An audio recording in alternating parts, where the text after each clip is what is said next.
Good evening. I'm Naomi Lewin, former host of Afternoon Music on WQXR and host of the weekly radio feature and podcast Classics for Kids, which is definitely not just for kids. Coming up in November, everything you ever wanted to know about Gustav Holst and his planets. Today, I am here for 92Y School of Music with Tales from the Front Stand, conversations with four extraordinary musicians who are members of orchestras from across the country. Philadelphia Orchestra principal trumpet David Bilger started out playing the piano as a kid. That's not a piano. Then in fourth grade, they asked if he'd like to add another instrument, and the gleam of the trumpet, cue the trumpet, caught his eye. Dave kept on playing both instruments all through grade school and college, but when he went to Juilliard for his master's degree, it was in trumpet. Way before this year, when everybody started teaching online, Dave was already doing it. He's made a whole series of videos so that you too can play the trumpet just like he does. English horn player Pedro Díaz grew up in Puerto Rico listening to his dad's opera recordings, so being in the Met Opera Orchestra is kind of a return to his roots. When it came time for Pedro to choose an instrument, his big influence was Lowenbrau beer, specifically a commercial with a great oboe lick. Oboe is the English horn's slightly higher pitched, way more in-your-face cousin. And nobody in Pedro's family really wanted an oboe in the house, but Pedro wanted to make that sound. After getting a master's degree in oboe from Juilliard, the orchestra jobs he won mostly involved English horn, so that instrument became his main squeeze. Pedro is the only English horn in the Met Opera Orchestra, so in my book, that makes him the principal. Stefani Matsuo has been playing the violin since she was 1, when her Suzuki teacher mother gave her a plastic fiddle. Needless to say, Stefani graduated to a wooden instrument well before she got a master's degree from Juilliard. Last year, Stefani did 2 unusual things at once. She moved up from the second violin section of the Cincinnati Symphony Orchestra, and not just to join the first violins, but to become the orchestra's first woman concertmaster. What is possibly more amazing to me is that Stefani performs and can walk in Louboutin heels. A flute is not what most women would think of giving to the guy they're dating, but that is what Demarre McGill's mother bought for his father before they were married. His father never touched the flute, but when 7-year-old Demarre found it, he fell in love with it. Demarre is on his second go-around as principal flute of the Seattle Symphony, and you'll be extremely surprised to hear that he has a master's degree from Juilliard. Oh, and his kid brother, Anthony, plays clarinet with the New York Philharmonic. Please put your questions for any or all of these wonderful people into the Q&A section, and we will try to answer them as we go along. So thank you, all of you, for being here this evening. And I want to start with something that I think everybody is interested in, which is the audition process to get into a top orchestra. And Demarre, I'm going to start with you because you auditioned for and won the same job twice. So what hoops did you have to jump through to do that audition? what hoops? Or those auditions? Yes. Well, you mean other than practicing and showing up and crossing my fingers? Hard to play the flute with crossed fingers. Yeah, anything's possible. I would like to clarify something. My father actually did dabble. He did touch the flute that was gifted to him by my mother, but by the time I was 7, at that point it was collecting dust. So I want to clarify that. Well, for me, I think one of the biggest hoops that helps if you're trying to experience some sort of success auditioning is to really to know yourself, to know your playing. So I spend a lot of time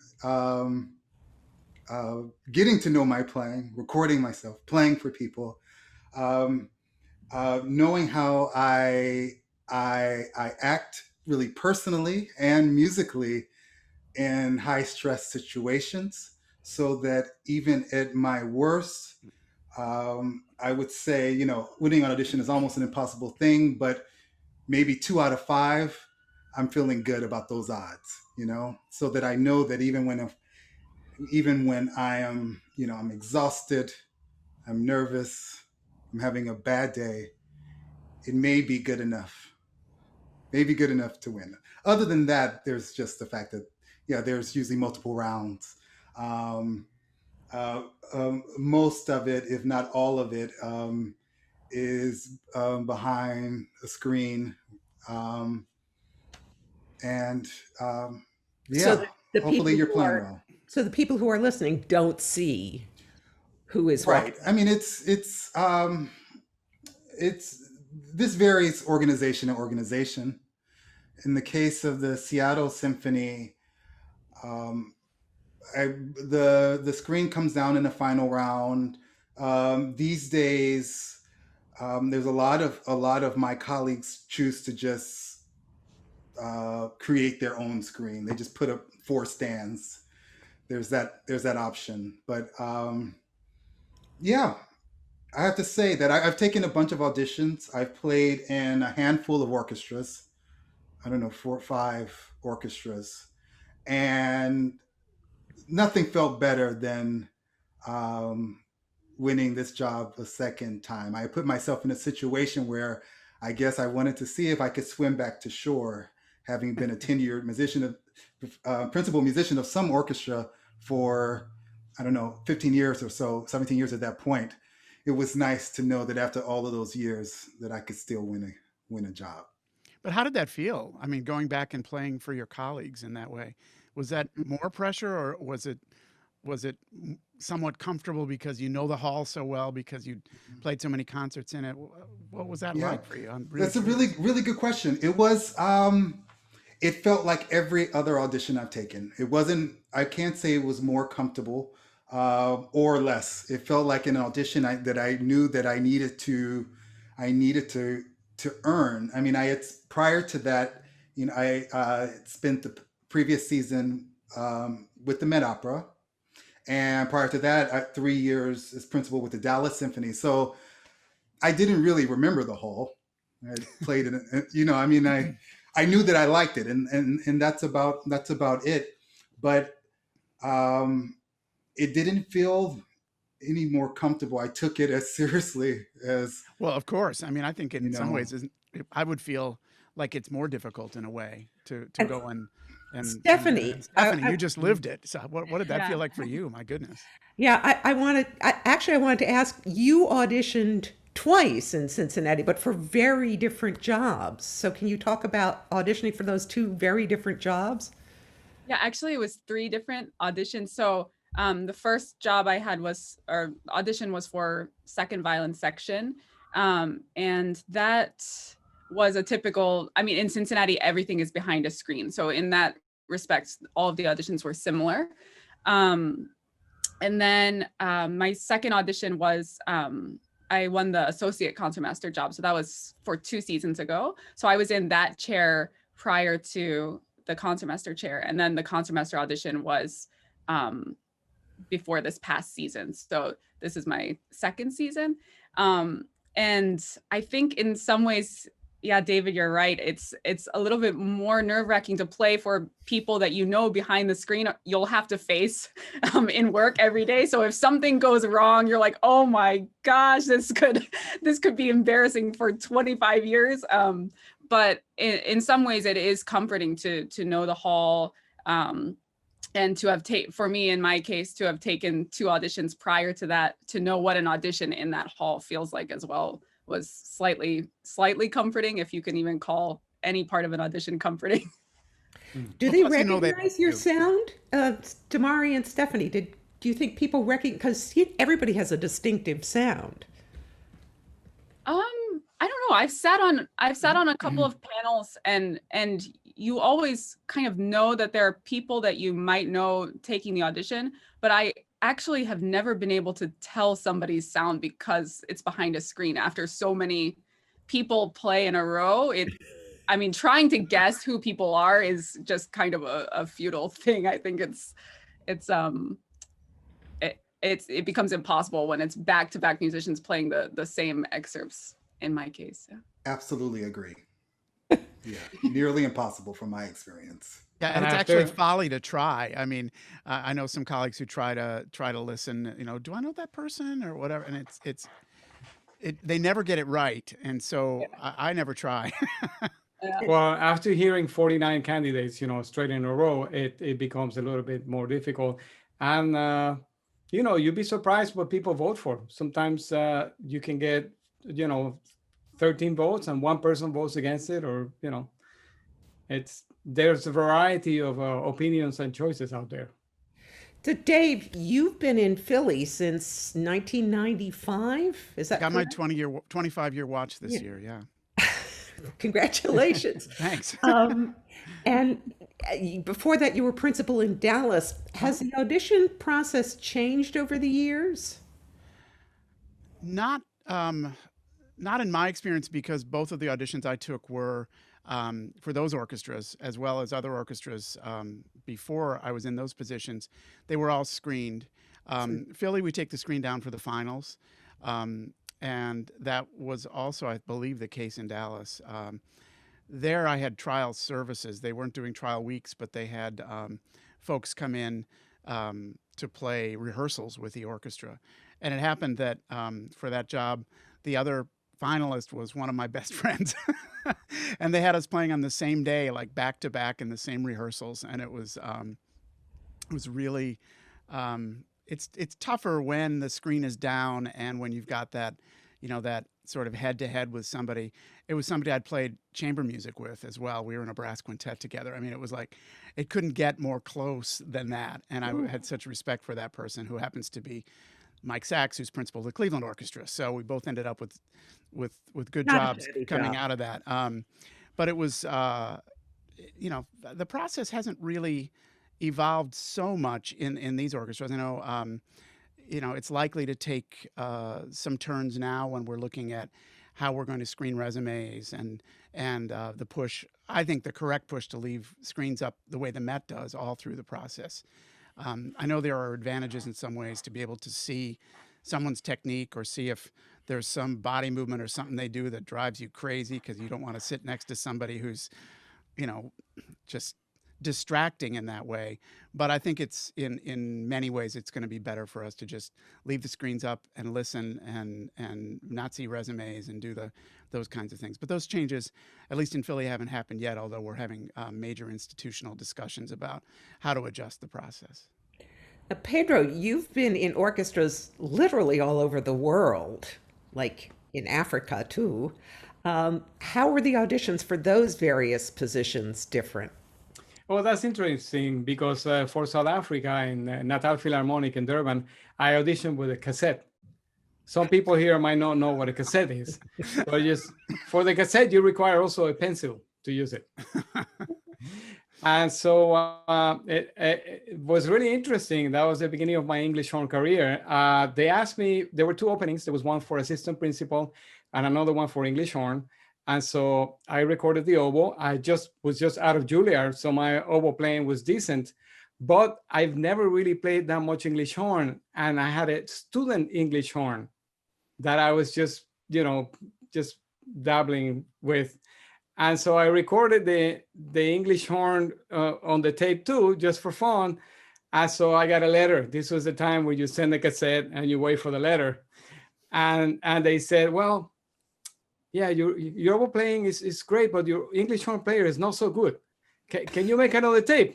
And I'm like, okay, I'll make another tape. So I made another tape, and they're like, well, okay, your oboe playing is good, the English horn. We're going to offer you the English horn job. So, well, what happened is at the time there was someone who was a local person who auditioned in person. So I think he deserved to have the oboe job. But so I learned that way. This was my trial by fire. Okay, so you auditioned for a specific spot in the orchestra, including principal. Once you're there, can you sort of breathe a sigh of relief and rest on your laurels? Or can another section member, I had a high school friend, we were the two oboists in our high school orchestra. Yeah. I I was, forgot. You're an oboist. I forgot. I'm a recovering oboist. No, I was never very good. At But least you recovered. That's good. but she asked, so can somebody else in the orchestra challenge you for your job? Because apparently she remembers in high school that if you thought the person next to you wasn't as good as you were, you could go, well, I could play first better than she can play first. I want that. Can somebody in the orchestra challenge you for the job once you have it, or is that just not done? Well, people say that all the time. I can play that Yeah. better, but Well, I think that high school, youth orchestra and high schools need a union. I see. So the union puts the kibosh on that. Got it. I guess. So what all is involved in being the principal of a section other than obviously playing solos? What kind of leadership skills do you need? Anybody, jump in. Dave. Okay. Wow. I get to go first. Thank you. Well, everybody has their own leadership styles, and this is, I think, something that that's really important is to learn how to be yourself in that chair. And so the way I would lead is different than the way some other principal in my orchestra or another principal trumpet of another orchestra would lead. And for me, I really think about leading by example, laying down, having a really clear idea of how I want the music to go before I play a note of rehearsal, so that people in my section and other brass players will have, like, I think, well, I'm the lighthouse. Okay. I'm going to play and other people can hear this and latch onto it. And then, if another player or another principal has a different idea of how they think it should go, then we'll talk about it. And I'm always open to compromise, even if they're wrong. I'm just kidding. But it's, the orchestra is like one big dysfunctional family, and you have to find a way to coexist. So leadership for me is about holding myself to a standard, trying to play in a way that's convincing, and then adjusting to colleagues. But also part of the job is to assign parts.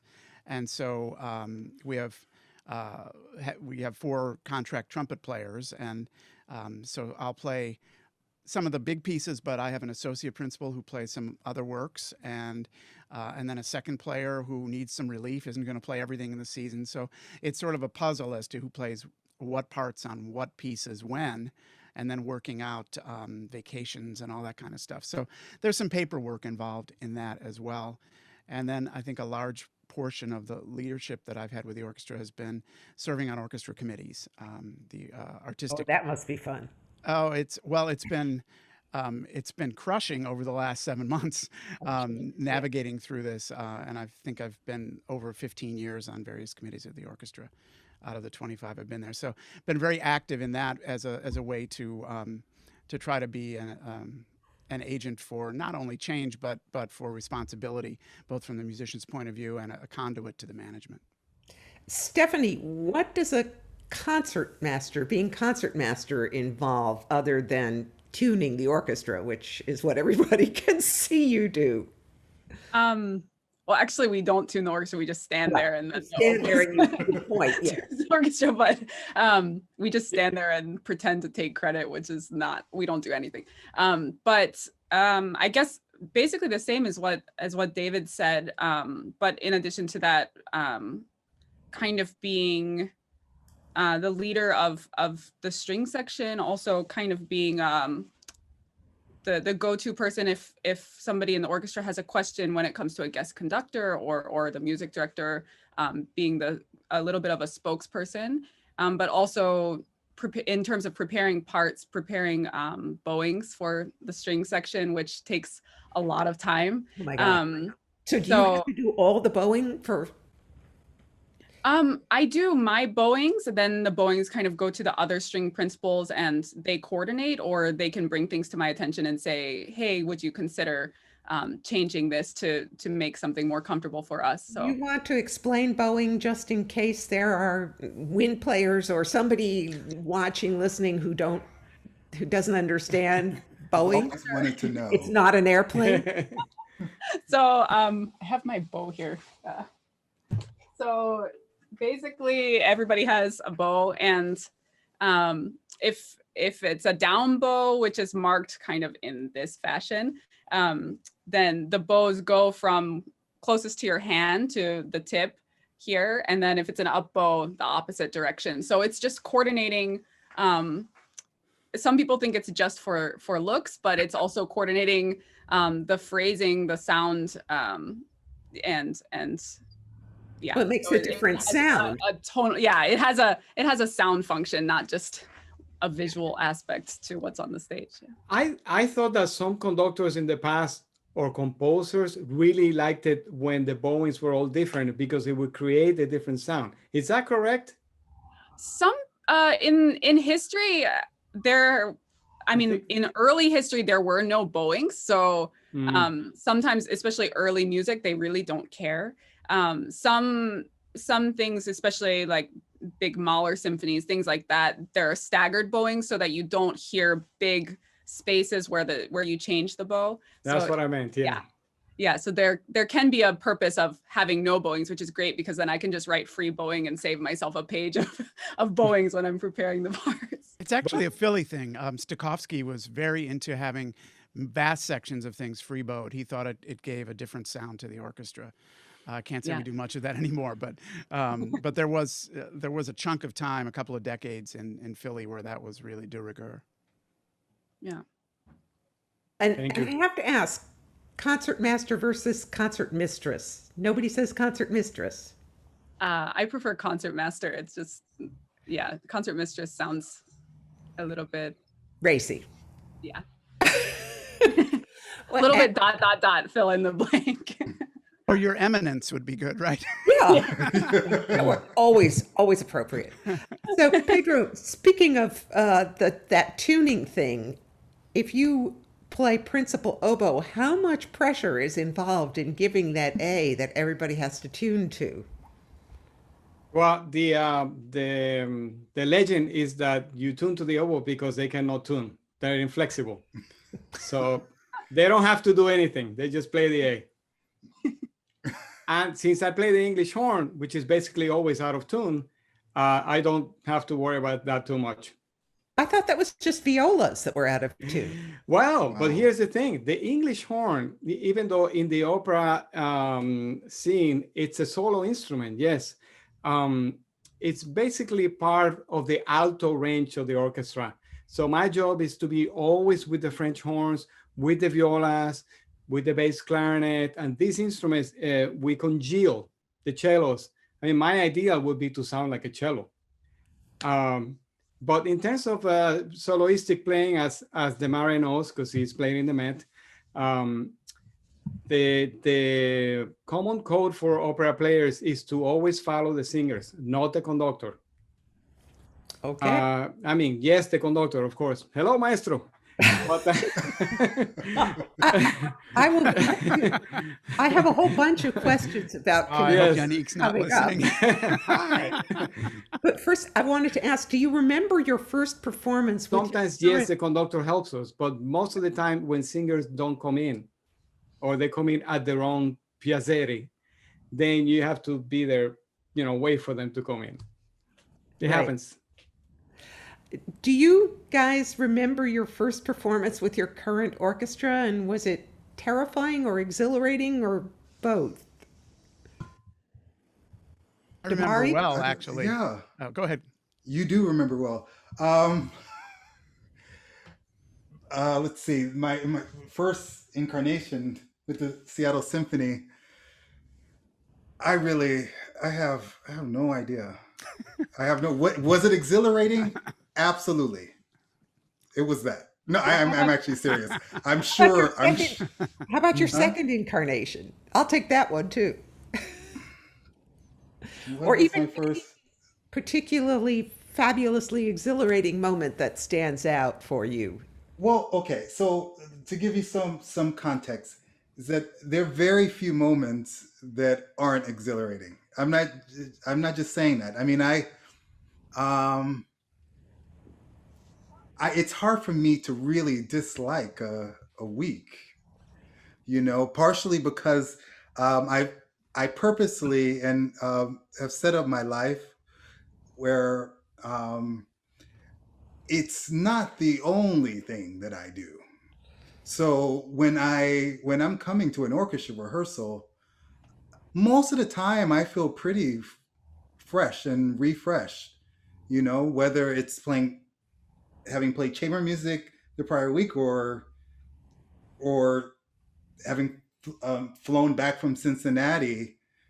I'm always ready. I'm ready. So even though I can't tell you what that first concert was, I promise you that I loved it.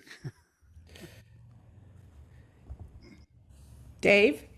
Well, my first week in Philly, first program was Beethoven 7, and Wolfgang Sawallisch was the music director, and he had, I think, that class of 95 that came in that year, we had maybe 4 principals and 9 new members of the orchestra. It was a huge turnover year.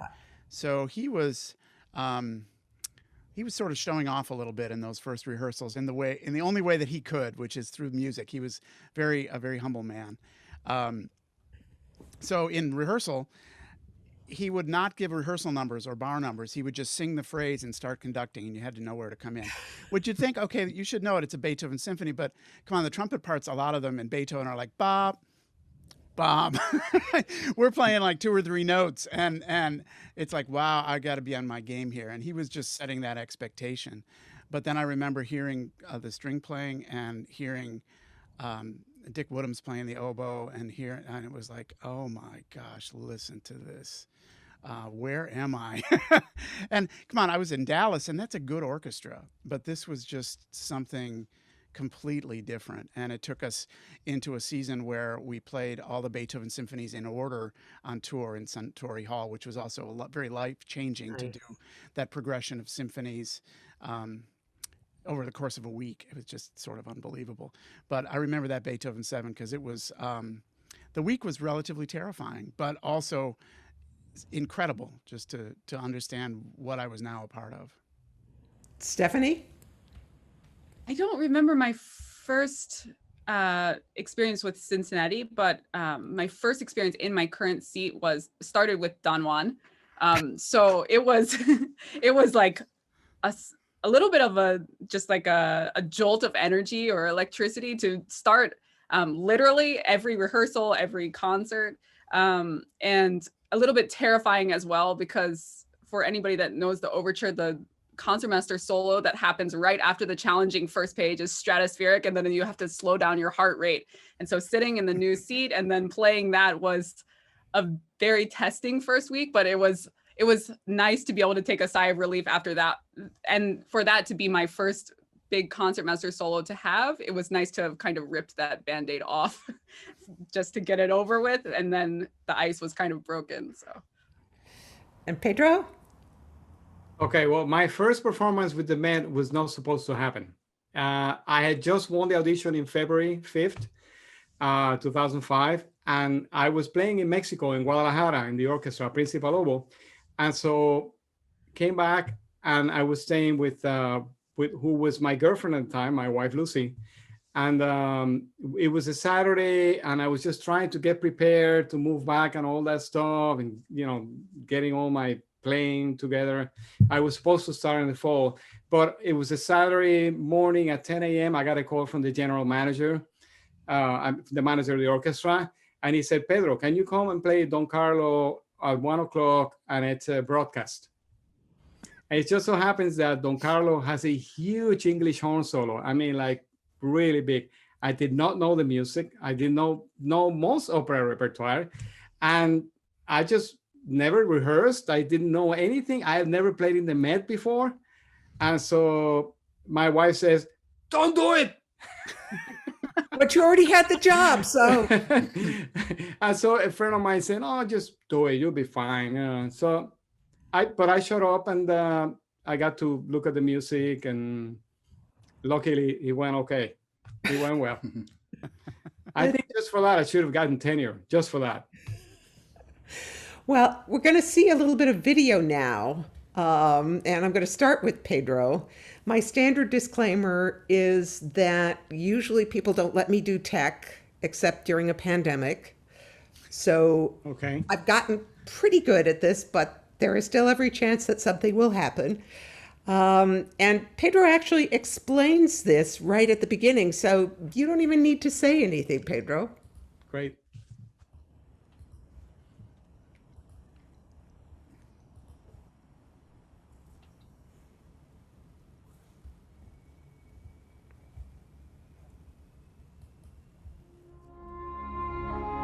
In this melody, you can sort of evoke the feeling of an old man thinking of his homeland. It's one of the better known English horn solos. It exemplifies how beautiful the English horn can be. That's basically the holy grail of every English horn player.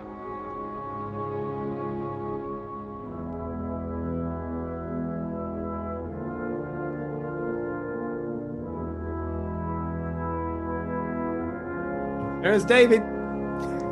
Hi, David.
That was so Wow, dude. gorgeous. Beautiful. So beautiful. Like I said, it's the holy grail of every English horn player. Yeah. So, what is it like for any of you guys? I'll start with you, Pedro, to play a really iconic solo like that. Actually, I like to go back to the first time that I played a recital at the conservatory in Puerto Rico, where I had just learned to use vibrato. And it was the first time that I played that I felt I sounded good. And I was so embarrassed because I felt like I was just basically taking my clothes off. It's just like it was so hair raising just to hear this beautiful sound come out of your instrument. I'm like, I don't sound like that. Is that, So when you get to play something like this and you feel like you're in communion with your colleagues and with the audience, and you just feel like it's just magic in the air. It doesn't happen every day, of course, but it's a hair-raising experience. And actually hearing that event, it makes me, reminisce like an old man that I am, thinking of my old solo. I'm sure Stephanie, you mentioned Don Juan. Dave, you've got a Mahler 5 on your website. I also think of Leonore Overture No. 3, Demarre Prelude to the Afternoon of a Faun. I mean, you guys, you're on for those big solos. It's fun. Yeah, it is. It actually gets more fun. It becomes more fun. I love coming back to works, because the more I play them, the more Um, I find the more things I can do, the more comfortable I am. The more things I feel comfortable trying. I don't tire of well, I don't tire of works in general, but especially works that have gorgeous solos. It's like being a chef. You know, Rossini left music for cooking because he said that it was like a recipe that you have to continue to do it again better and better and better. But it's the same recipe. You just vary some things. I'm sorry, Stephanie, I don't let you speak, but No. what do you think? Yeah, I agree. I think it also gets better over time because you're more comfortable with your colleagues every time you play it. The more time you spend, it's like a family. If somebody new comes into the family, you get more comfortable with them over time. So you know how to communicate with those people through your music, and you know what to anticipate. You know how they communicate as well. So I think, yeah, it only gets better every time you get to play one of these solos. And I didn't mention that orchestra you were playing with, where Pedro shouted, "There's Dave," that was the All-Star Orchestra with Gerard Schwartz conducting, which only existed for a few seasons. And I wanted to ask you both, Pedro and Dave, what was it like playing in that orchestra, which was not your usual orchestra, which was colleagues from all over, and how did you get the gig? Well, it was super fun because you're playing with people you don't play with every week. I mean, I love my colleagues, don't get me wrong, but you know what to expect. I mean, when we're doing something and I'm sitting next to Nitzan Rose, our principal trombone player, I know where he's going to breathe, how he's going to approach something, and that feels really comfy. But it's also wonderful in life to be in a place that's not quite so comfy. And that's what this was like. You get to experience people's different points of view, and they're bringing their own personalities and their own ways of the way their own orchestras approach things. And so it became a moment of incredible listening and adjusting. And the fact is, we didn't rehearse. Yeah. So we were just cranking stuff out. I mean, it was the most amazing thing because everybody was like super on from minute one because cameras were rolling, and you didn't want to be the one wrecking the takes, right?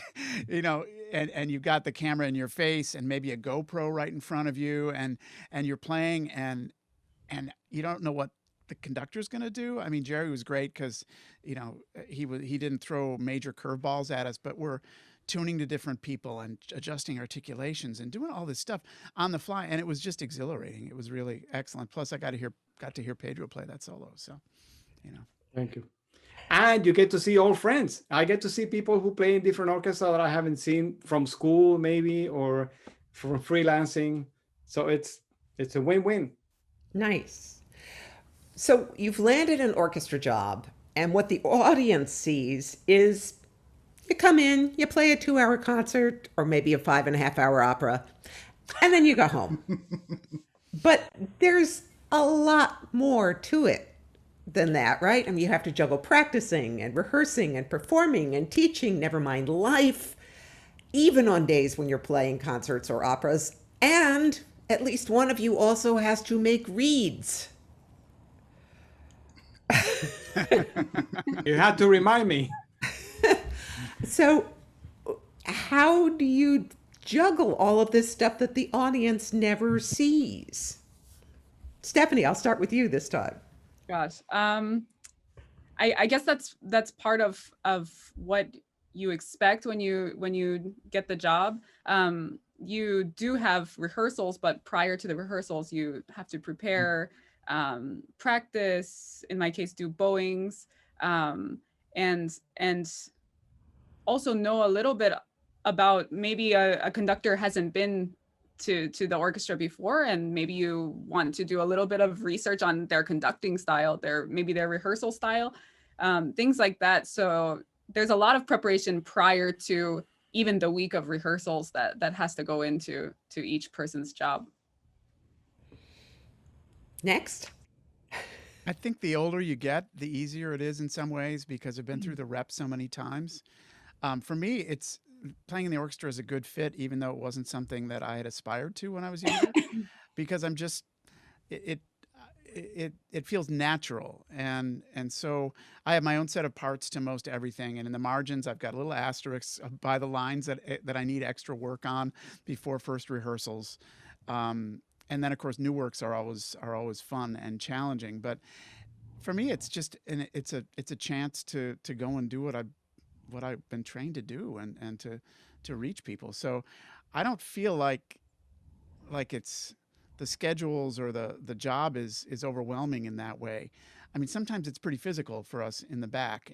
I mean, string players, I mean, their arms fall off and stuff. For us, it's here, and sometimes you have to manage that a little bit and change practice schedules just to deal with a really heavy month or something. But beyond that, it's just you do what you spent your life getting ready to do, and I don't know, it just feels normal and natural, and as long as you don't book lessons or other gigs right up to the minute of the concert. I mean, I know now what I need to do. Okay, I need to not teach past 4 p.m. so I can get my head in the right space for an 8 o'clock concert. I mean, just doing things like that. But it just feels I don't know. It just feels so natural. And Demarre, how do you juggle teaching in one city and performing in another? How do I juggle it? Well, just make 'Cause sure you're I teaching in make it to the. Cincinnati.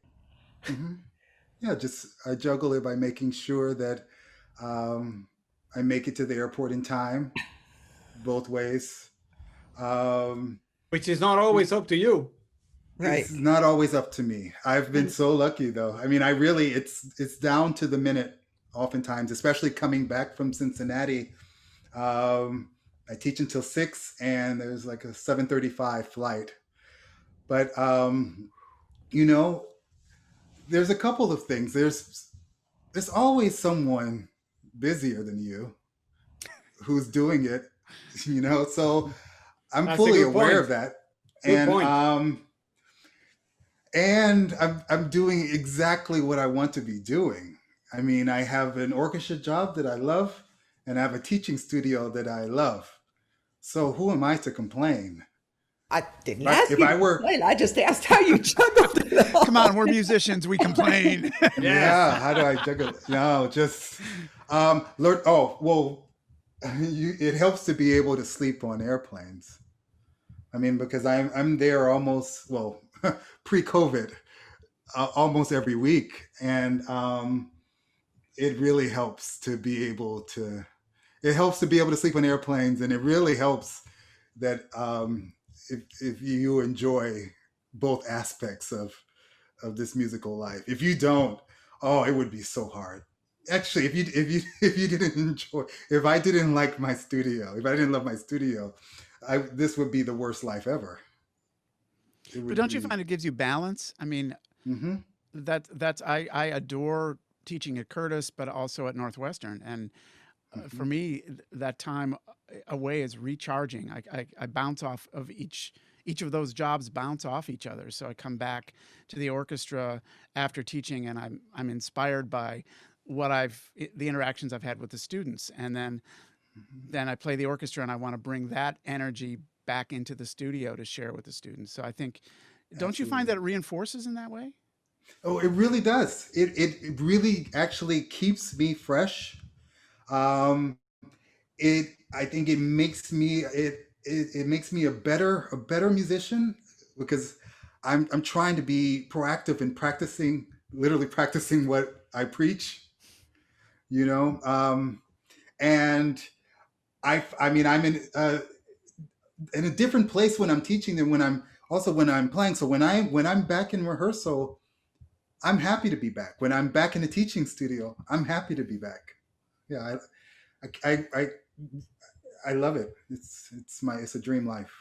Okay, so now Pedro gets to complain about making reeds. The best May for not last. know- People may not know that double reed players usually make their own. So in addition to being expert musicians, they have to be expert whittlers. You saved the best for last, huh?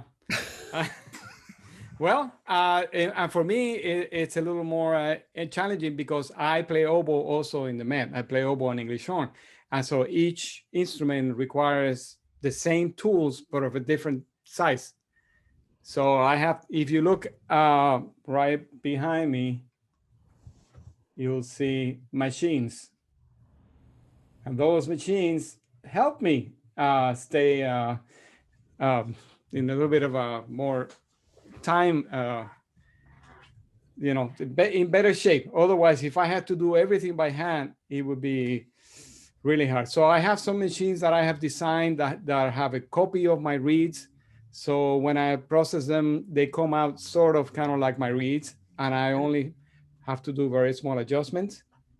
But yeah, it is. And also you have to buy the cane, different diameter. It's expensive and it's challenging. But like David was saying, and Demarre, is that you have to get smart about it. And as you get older, you, can you hear me? I'm sorry, I hear some echo. Yes. Okay. As you get older, you learn what it is that you need to do at the moment. Like when I practice, I only practice the stuff that I know I need to work on. So you practice smarter. When I'm making reads, I'll try to get some work in advance. I propose myself, I'm going to make 100 reads or 200 reads before we go back to the Met. I see you're going to have time, right? You're rolling your eyes. No, I remember I was never good at it, but I remember the horror of making reeds. Yeah, but making reads, it's, that is your technology, that is your personality. Mm-hmm. And at least we have the promise that someday we'll make the perfect read. And who wants a perfect read? Because what happens after you find the perfect read? Disappointment. Yeah, so we just keep going and going for the perfect read. It's a noble cause. Okay, I want to play some more music now. Okay. This next video is Dave. I confess I had never heard of this composer before. This is probably somebody only trumpeters know. It's the only piece I've ever found by him. He was actually a violinist. But this is music from 1907, and it was a Paris Conservatory contest piece for the trumpet. By J.P. Pennican. Mm-hmm.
Wow. Yeah. Oh, thanks. And great accompanist. Yes. Really Excuse me. That was Anna Kieslitsina on the piano, and the piece is Morceau de concert piece. The end of it, the final 2 minutes or so, by J.P. Pennican. Bravo. Thank you. Beautiful, wonderful. Are really great.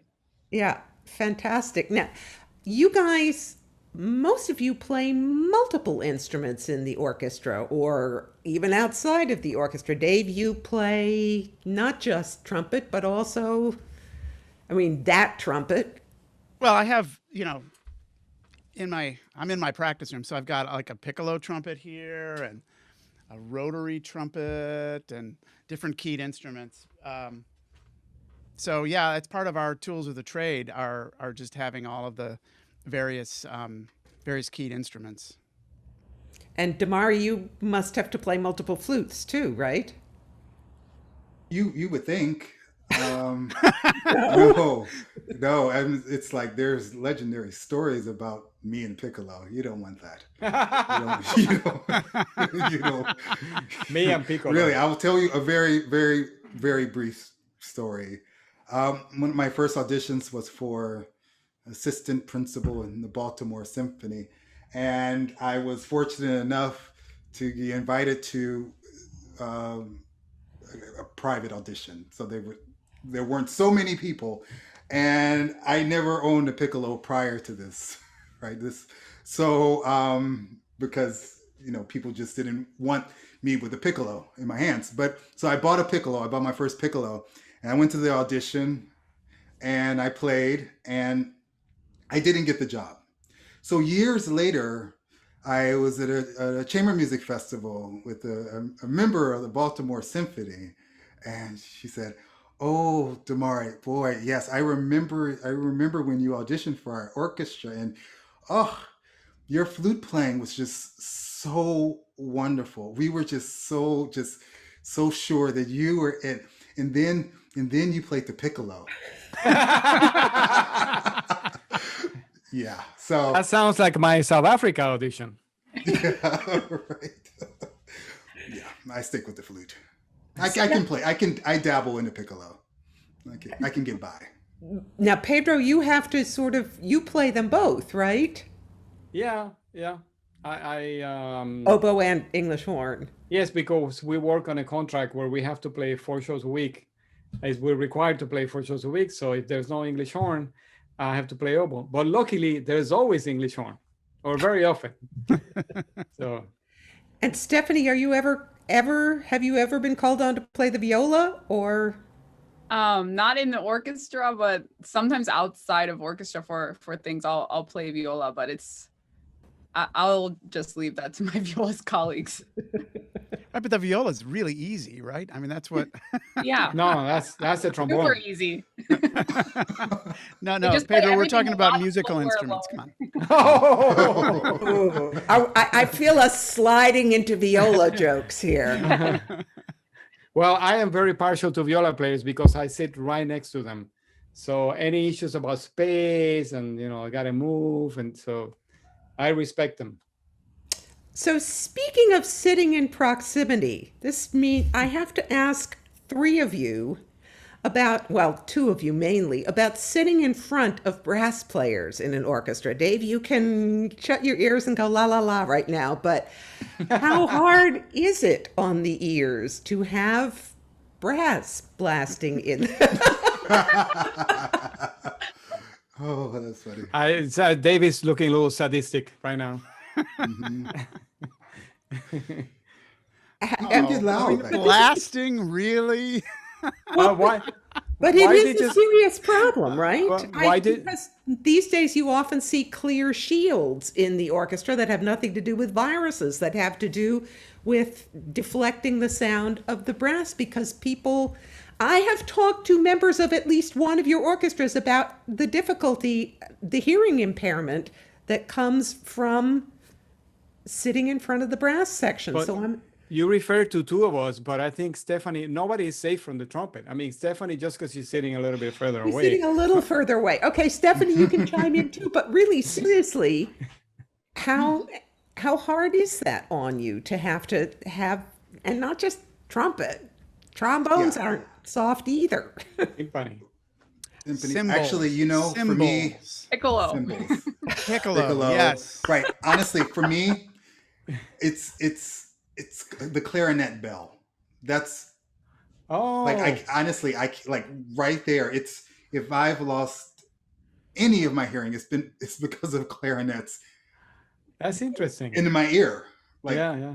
oh yeah, But this is a problem with sitting in such no I mean no matter which instrument it is, you're sitting really close to other instruments who are sometimes playing very loud.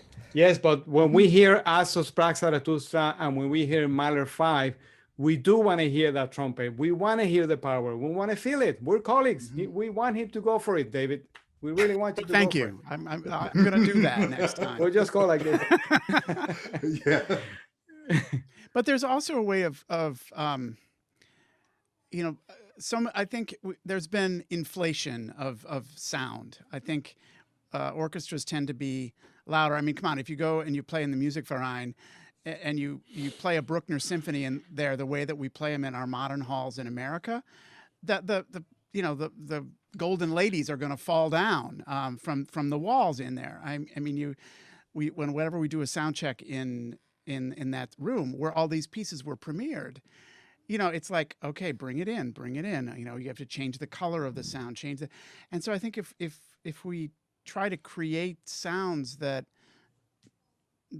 only penetrate and only pierce when in those moments that are called for and go for that rounder concept, it'll do less harm.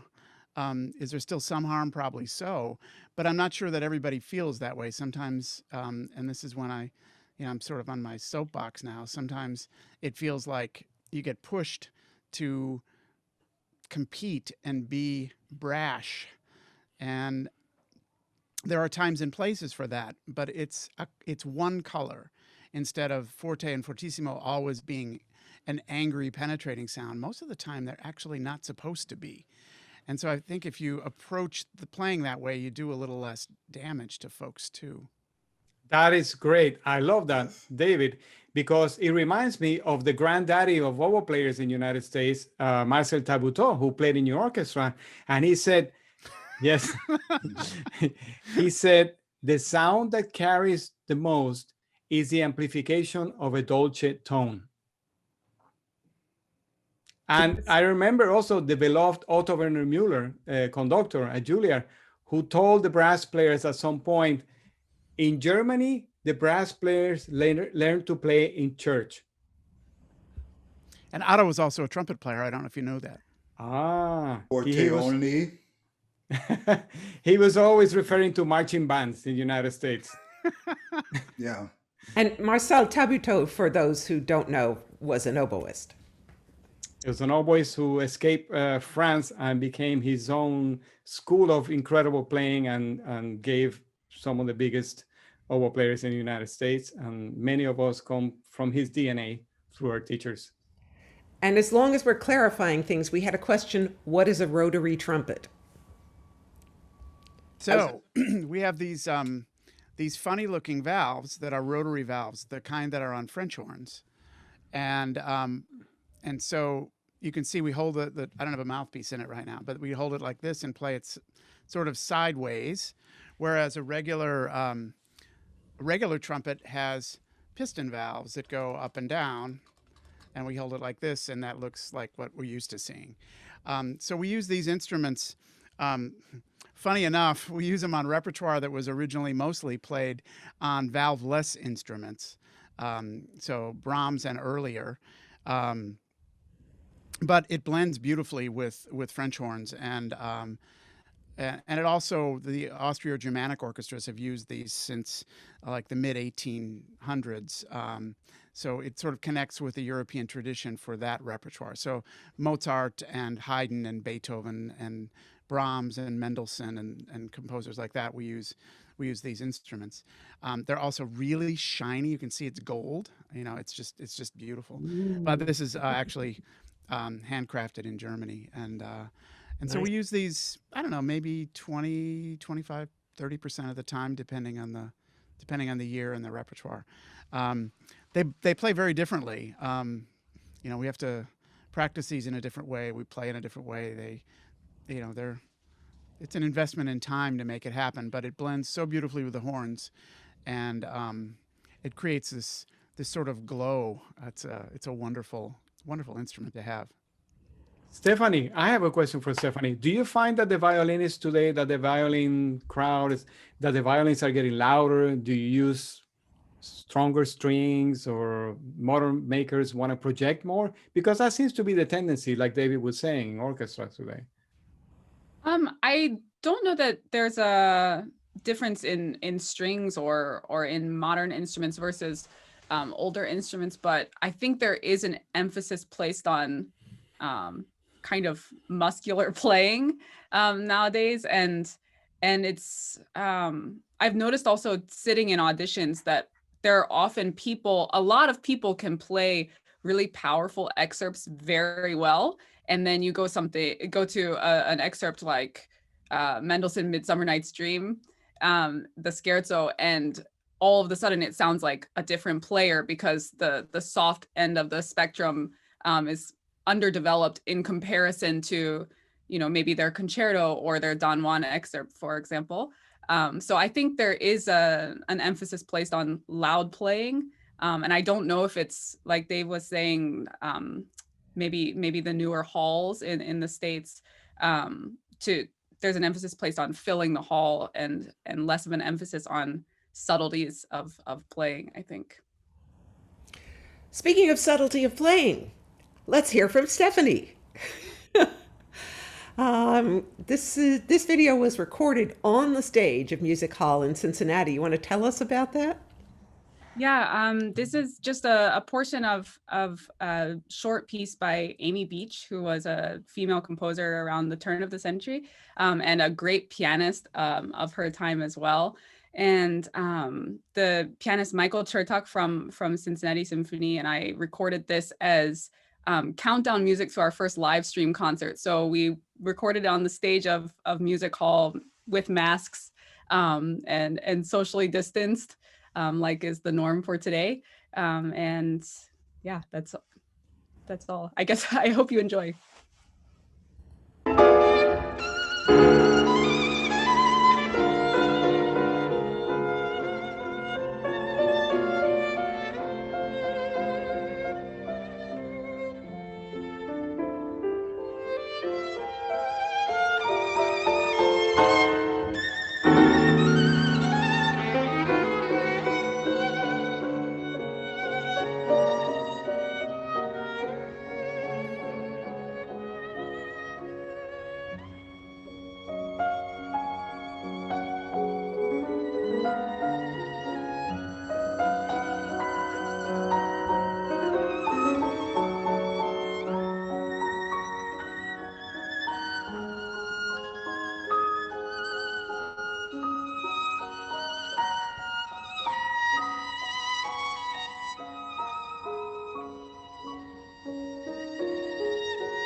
Wow. So many Beautiful. colors. Oh, it's just amazing. Really, really nice. Beautiful sound. I love that piece. Yeah, it's a great piece. I'm so sorry that we only have time to play excerpts from everything because all of you play so beautifully and your music is so gorgeous.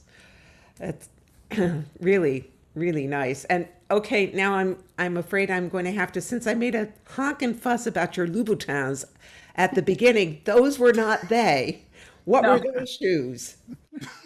I don't remember. They had fat gold heels. Oh, I Yeah. think those were, yeah, I think those were more comfortable shoes. Details. Listen, I didn't even look at her shoes. How can you? Seriously. Details. because I've seen this several times because I have cut all of your videos, so I have watched them over and over and over. And when you watch them over and over and over again, you listen to the music while watching other things. Yeah. Well, David and I had the same tie. Do you notice that? On the All-Star Orchestra. The All-Star Orchestra, we all get the same tie. Ah. Free. So we haven't yet talked about the sometimes elephant-sized ego in the room, or we've only alluded to it on the fringes, which is, of course, conductors. Dave and Pedro, you currently have the same music director, Yannick Nézet-Séguin. Stephanie, Yes. you have your music director is Louis Langret, who is also the music director of Mostly Mozart in New York. And Demarre, you've got Thomas Dausgaard. None of these American-born music directors, as it happens. What does the music director actually do to shape the orchestra? Stephanie, why don't you start this time? Well, I'd have to say that our current music director, Louis Langret, has done a lot to shape the sound of the orchestra because, especially compared to other music directors of the past, because he was the music director during a renovation of the hall. So he was super involved with the acoustics, working with the acousticians when we returned to the hall, in terms of ceiling panels, things like that, to really enhance the sound of the new renovation. And in the case of Louis, he and the renovation, there was a lot more nuance brought to the orchestra. We didn't have to project as much as we did in the old hall, where it was kind of a cavernous space. So we're able to do a lot more in terms of nuance of playing, and have a lot more, I think, variety in our orchestra's sound in the lower end of the spectrum, the more sparkling, softer qualities. So I think he's done a lot for the sound of Cincinnati. Demarre, I know nothing at all about Thomas Dausgaard. So when I was first with the Seattle Symphony, it was actually the first season of our previous music director, Ludovic Morlot. And prior to Ludovic Morlot being there, Jerry Schwartz had been music director for many, many, many years. So one of the things that inspired me to go to the Dallas Symphony at the time was because I could, there was a major transition happening from what I would consider a very stereotypical American sounding orchestra. What I mean, that can mean a variety of things. For me, it means the orchestra play loud well, and Morlot was really trying to shift that into his version of something that was stereotypically French. And I was very intrigued by it, but the Dallas Symphony was something a little bit more packaged, ready. There was a sound. I went to that orchestra. I fit into that orchestra, into that sound, and I loved it.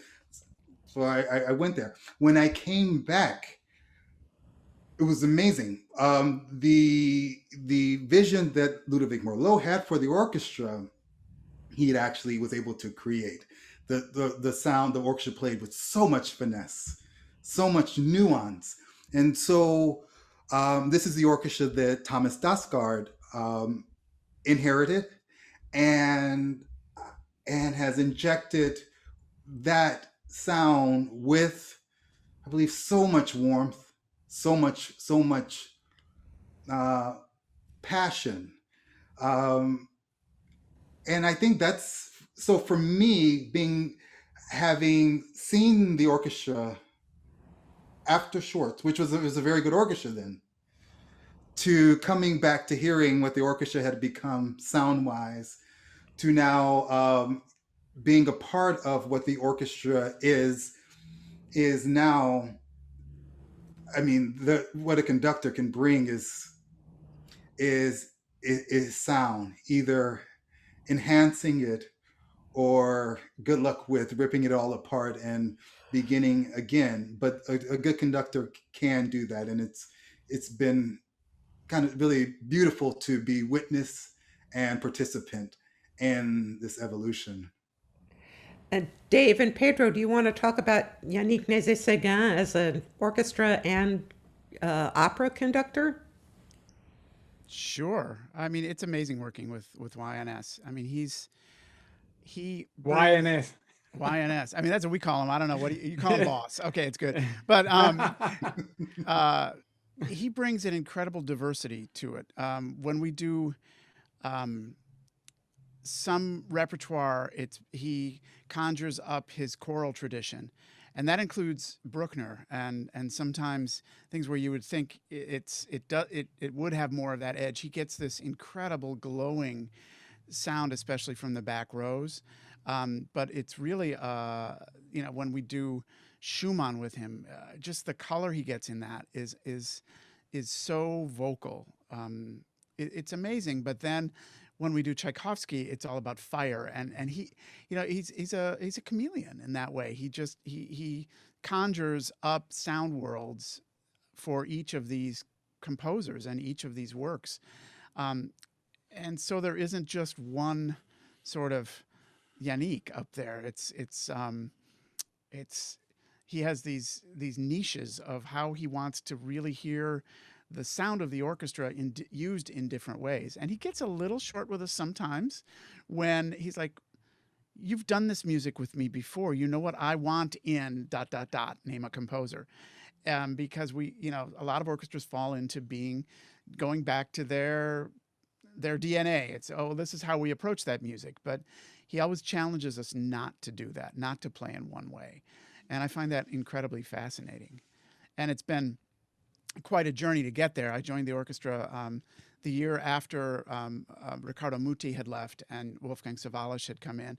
And Sawallisch wanted to bring this Central European culture to the orchestra. And it was a change from the visceral excitement that Maestro Muti brought in. And then when Sawallisch sadly left for health reasons, we had Christoph Eschenbach, which was the orchestra was. We passed in the night with him. We tried to understand what he was bringing. He tried to understand where we were coming from, and it never clicked in the way that either of us had hoped, because he's a wonderful man. I enjoyed spending time with him, talking about music, and he's a beautiful pianist, but the chemistry didn't sort of work with the orchestra, which was fascinating. You'd expect it would have. And then we were in a void after that for a little while, and we had Charles Dutoit, who had done hundreds of concerts with us previous to that, and has an amazing repertoire, a lot of which it goes way past the French repertoire. I mean, he does a beautiful Alpine symphony. He brings all of those different things. But Respighi, he does really good Respighi. I mean, all of this stuff, but his stuff is really about, it's visceral, it's excitement, it's there's a way of approaching music that was predictable with him, and then we have Yannick, and it's different every day, every week, and that's just beautiful and exciting and wonderful. And Pedro, you get to do both opera and orchestral repertoire. Yeah, I think David pretty much summed it up. And the biggest challenge for a conductor when they come into an orchestra is to gain the trust of the orchestra, of the musicians.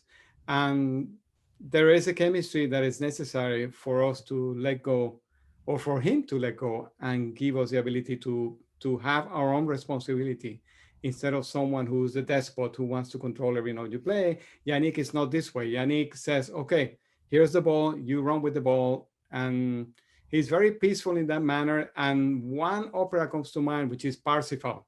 Parsifal is the giant of operas for any conductor. And we had done that opera with great conductors before. And when it came time for Yannick to do Parsifal with us, well, I think some people, or even himself, were thinking, what is this going to be like? You know, he's so young. We've never done this kind of repertoire with him. And I tell you, it was fantastic because he didn't impart his credo in it. He just let like the most refined traffic cop. It's just really, he brought it all together, and in a manner much like Tai Chi, he let us all play. And I know he loves the Met Orchestra, and we love him. And I know he has a great presence on social media.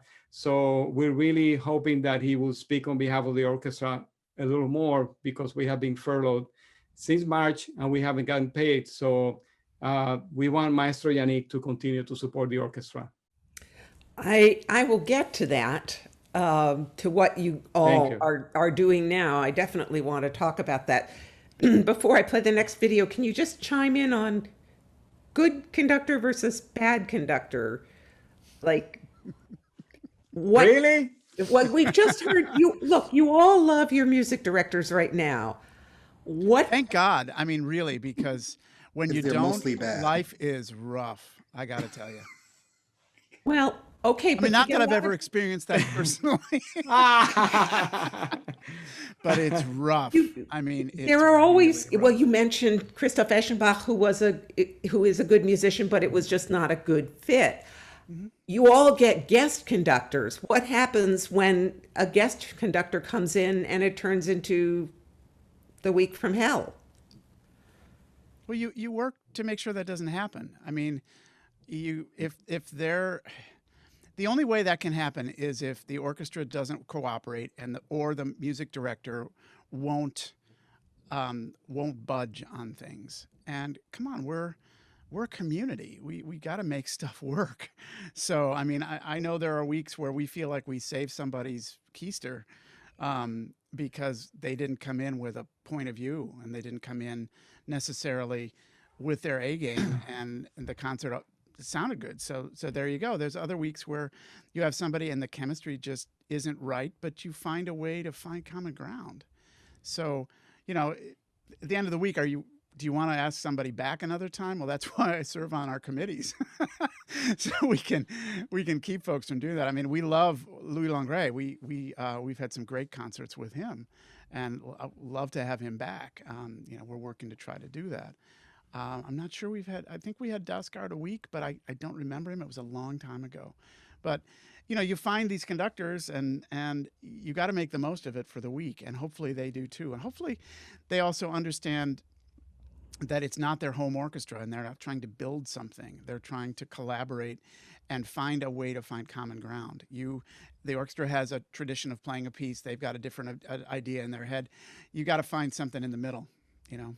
Well, I think it's only when that doesn't happen that it's a disaster. Stefani has the upper hand here because, you know, concertmasters are supposed to be the real conductors of the orchestra. And so there's many tales from the Vienna Philharmonic, you know, Vienna Philharmonic snubbing the conductors, and, you know, the conductor getting sick and the concertmaster starts to conduct. So tell us about that, Stefani. Well, I'm relatively new to it, so I haven't had so many bad experiences, but there are conductors, I think, guest conductors that come in that you always feel more comfortable with versus less comfortable with. And like Dave said, I mean, the ones that are less comfortable of a fit with an orchestra, it's 50% of the orchestra's responsibility to meet the conductor with what they want or what they're requesting, and then it's the other half of it is the conductor meeting the orchestra. And I think in most experiences the concerts turn out okay. I've never had an experience where the concert was disastrous because the conductor and the orchestra didn't get along. And worst comes to worst, a guest conductor is not there after a week. And like Dave said, you don't necessarily have to invite them back. But usually it's a mixed bag, even with conductors that some people think are great in an orchestra. There are always a handful of people that don't like those conductors, and vice versa. If a lot of people don't like a conductor, there are a handful of people in the orchestra that thought the conductor was great. So there are always a mixture of opinions, and the concerts usually turn out fine. All right, time for some more video. And as far as I know, only one of you has ever appeared on Mr. Rogers' Neighborhood. I'm really glad to meet you. Wow! I'd like you to know my television neighbor, Demarre and Anthony McGill. Hello. And I know that my friend would like to hear your instruments. Would you show them how the flute sounds? Sure.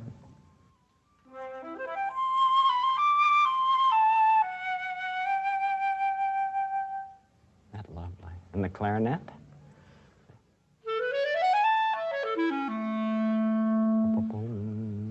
Do you ever play together? Yes. See? Often, yes. Could you play something together? Just the flute and the clarinet together?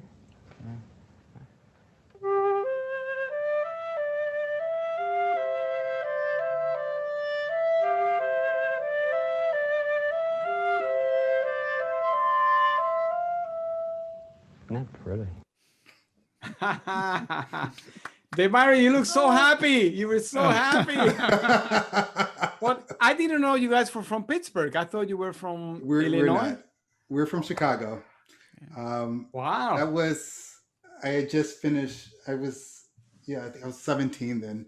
I just finished my first year at Curtis, and Alan Morrison, who is now the organ teacher at Curtis, was still a student at the school and was from Pittsburgh and connected us with the Rogers. Yeah. So was that terrifying, or was it Terrifying. way cool? It's Fred or- Rogers. Oh, Mr. Rogers. Definitely would never use that word I still to this day haven't met a more He's gentle, very sweet guy. gentle person. Yeah. Yeah. No, just such a gentle man. His wife sang in the chorus with the Pittsburgh Symphony. Maybe Really? him too. Mhm. I'm not sure. Yeah. Mm-hmm. Yeah. Well, That was at a surreal 17 experience. Yeah. At 17, you were already clearly great. The two of you both wonderful performers in your teens. Yeah. And Anthony was 13 then. Wow. But Anthony was already amazing. Well, you were already amazing. You were both already amazing. Okay, now a more recent performance. This is Demarre playing an excerpt from the Lieberman Flute Sonata, actually the entire Presto movement, with Chika Nishiwaki on piano. Is there anything you want to say about this first, Demarre? Lowell Lieberman, New York-based composer, composed, I believe, in 1988. It's a fixture in the repertoire. I enjoyed playing it, and it was great to play this at this was at a festival in Kyoto with Chika, a spectacular pianist.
Wow! Wow. Whoa!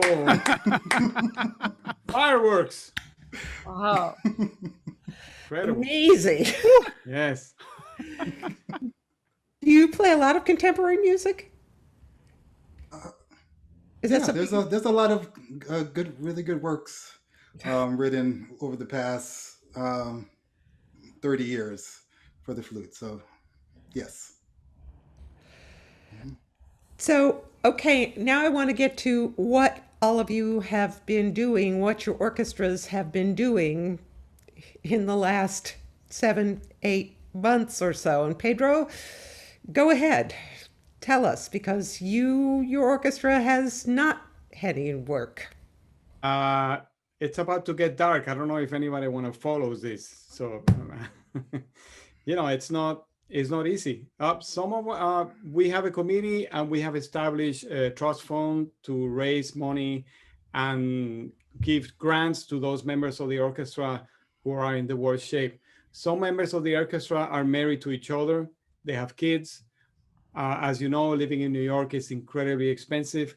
It's basically something that it's not, you cannot sustain it. It's not sustainable without a decent income. And so we are speaking, the committee is speaking with as many politicians as they can. And the orchestra has like I said, they have a trust fund that has some advisors. Some of them are, I think, members of the board.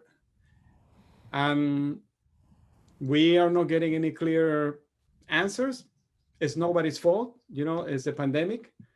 But the Met is a company, and the Met has, they have singers, they have chorus, we have stagehands, electricians. So it's a complicated matter. And we're hoping that we can find a solution soon. Absolutely. But you have been furloughed, so you have not been getting paid since. I think it's important that I mention this again, because it's very often that I run into someone who says to me, "Oh, but you guys are getting paid, right?" And that's because many orchestras are still finding a way to speak to their donors to support these incredible art ensembles. In fact, last week I was in Louisville, in Kentucky, and I had lunch with the principal oboe in the orchestra in Kentucky, and he told me that they are getting paid. And this is an orchestra that has a very bad history, economically speaking, but they have a great situation now. Great conductor and a very popular orchestra. So their donors support the orchestra. And even an orchestra as fragile, as small as the Louisville Symphony has the support of the donors. I'm confident that we will find a way out of this. But yes, we're not getting paid. Demarre, what's happening in Seattle? Well, fortunately, from the start of the lockdown, the management and the musicians via the orchestra committee got together and tried to come up with at that time, for sure, creative ideas to keep interest up for the orchestra when everyone is worrying about the virus, worrying about money.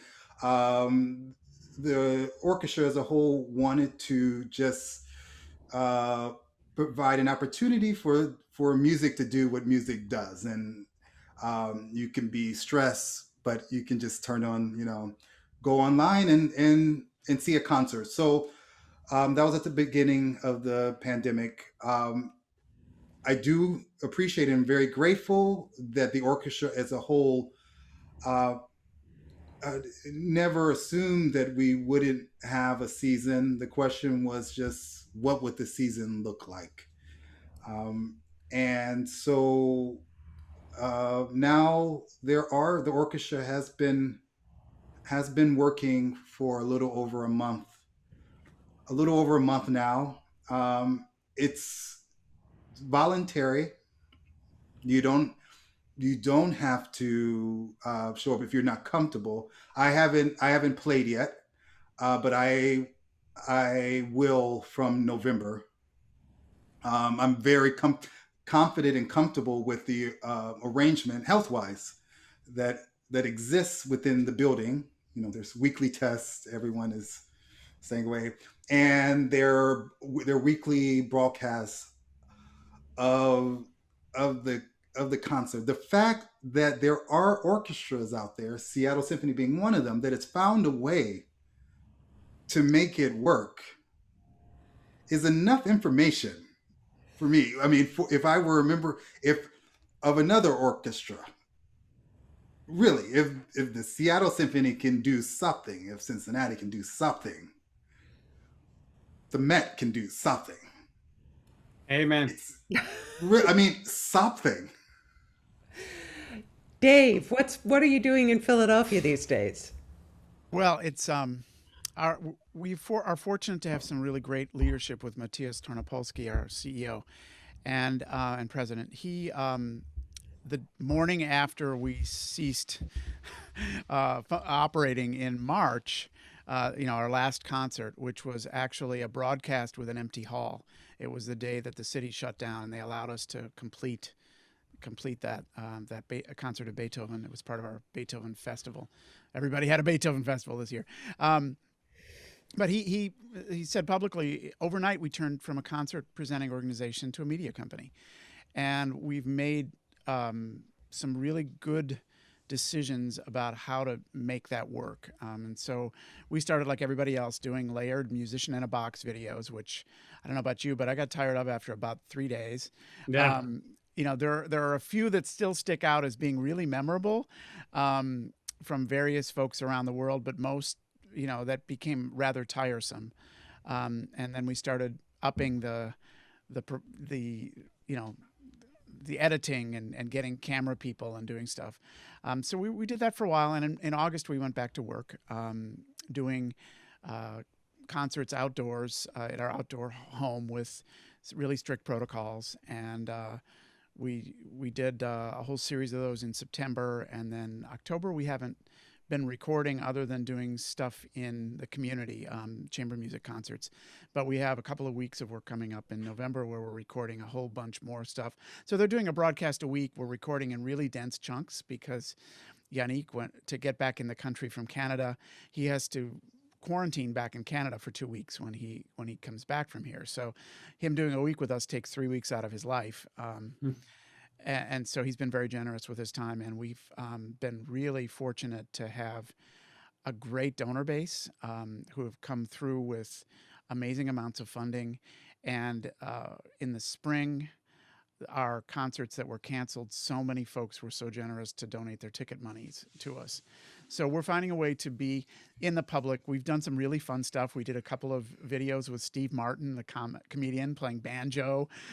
First time I've ever done that kind of music. But we're finding ways to collaborate with new people. We did some stuff with Billie Jean King for World Team Tennis. We're reaching out and doing new things. And it's also been a great opportunity to personalize the orchestra.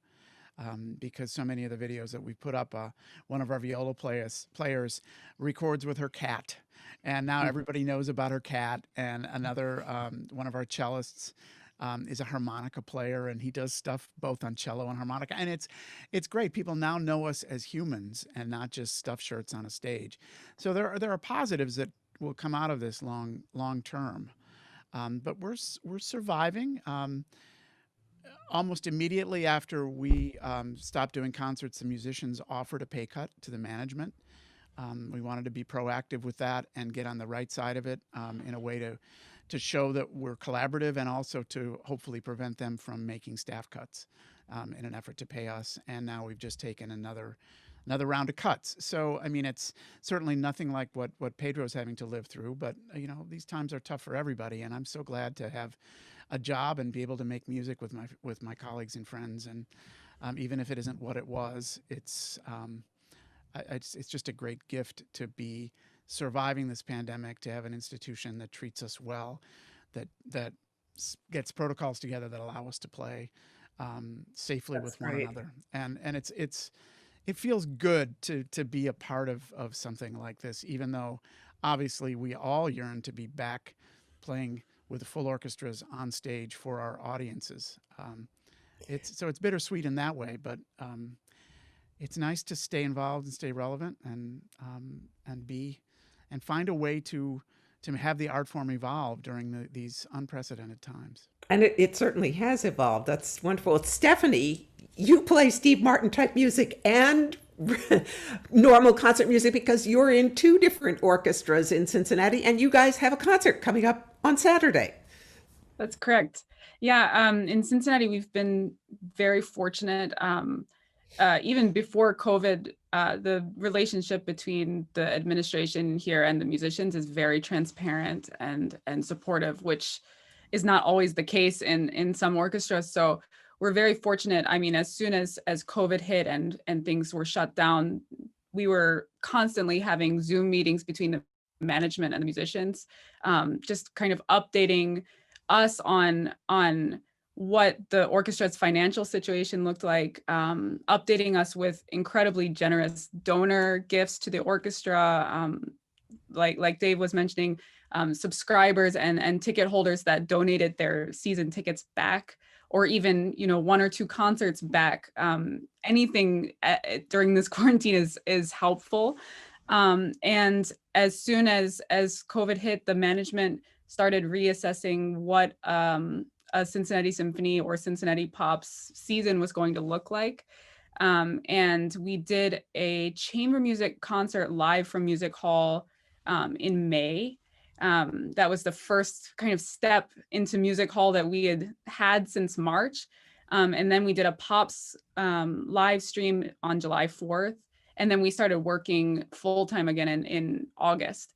So we've been recording repertoire that is not as often played by us, smaller scale repertoire.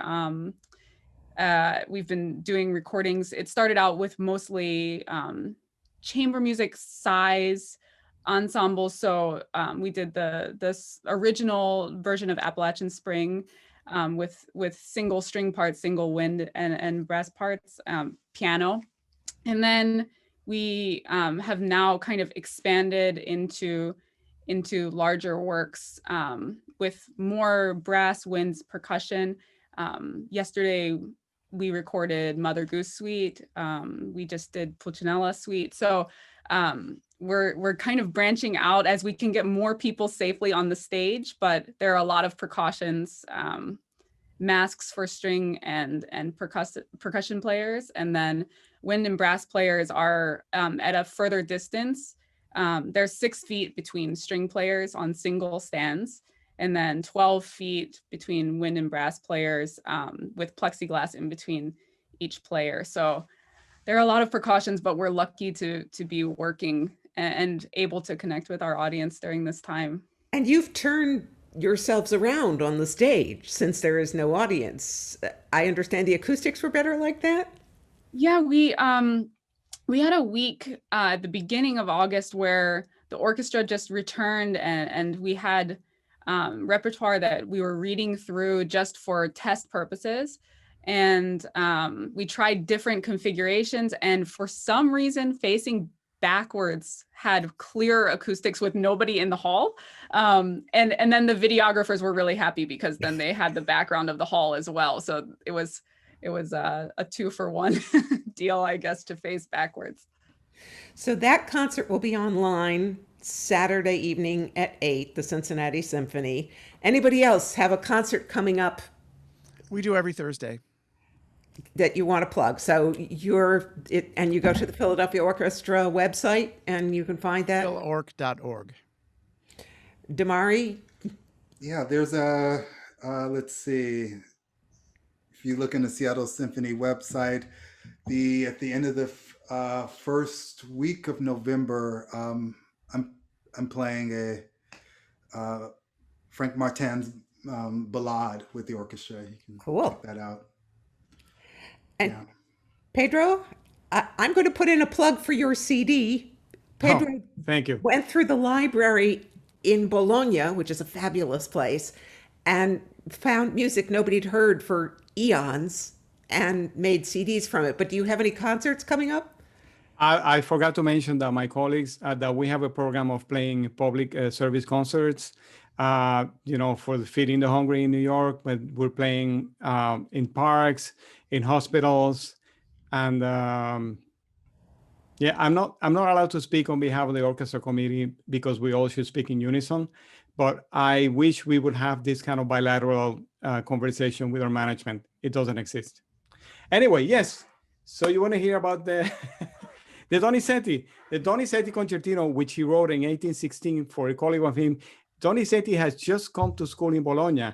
He was about 17 years old, and he wrote a piece for his friend. The only thing is he wrote it in G, which is not the native key of the English horn. It's in F. So the only original copy we have is from the score, which lies in the library in Paris. And Raymond Meilland found the music in the 60s. We've only known about it not for very long. And every English horn player has played this piece in G because it's the only copy we have, the edition Peters. And then I was just wondering why. Why is it in G? Why is it in G? So I did a little pilgrimage in Italy, and I contacted some musicologists, and I went to Bergamo, the place where Donizetti was born. And I went to the Donizetti Museum, the Museo Donizettiano in Bergamo, and I met with the curator. And the only copy he had of the Donizetti piece was the one that everybody has in G. So I said, okay. But he made a phone call on my behalf to the library in Bologna because they have all of the music and all of the records from the Liceo de Musica in Bologna, where Donizetti went to school. So he told me, go tomorrow. They will receive you in the reserve library. Everybody remembers the reserve library from college. And they have the parts. Juilliard. Yes. They have the parts. They have the original parts. So I went there, gloves on. They gave me the music. I was able to hold every orchestra part that was there. But of course, the score is in Paris. So what happened is he wrote the score in G, and this man, Meilland, copied the music in G.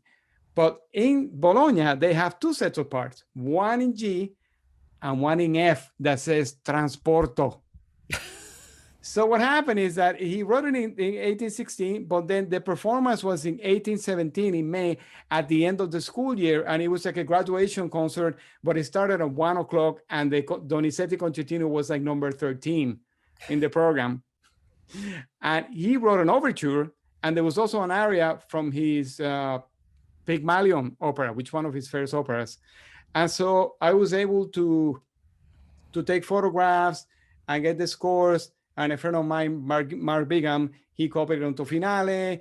And then what happened is that I told Ricardo Frizza, great conductor friend of mine who conducts at the Met, that I had done this discovery.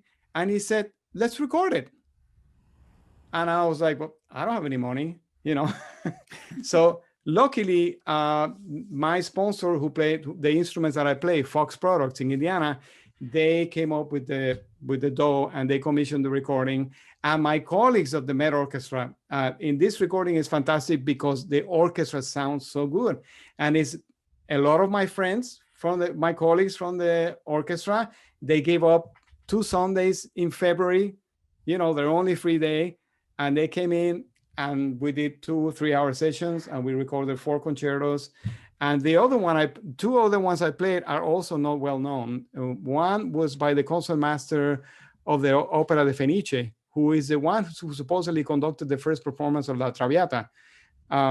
Anyway, he wrote an English horn piece that nobody knew and has never been recorded or printed. But Ricardo Frizza took pictures of the score, and so it's also a new piece. But my version of the Donizetti is it's been printed. It's on print. Excellent. Yes. Well, I want to thank you all so much. David Bilger, Pedro Díaz, Stefani Matsuo, and Demarre McGill. I cannot wait to see you all back, see and hear you all back in your halls, in your opera house.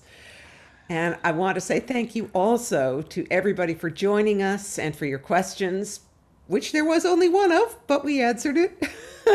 My next session for 92Y will be with three tenors who are just on the brink of becoming household names: Miles Mikkonen, Andrew Stenson, and Levi Sekapane.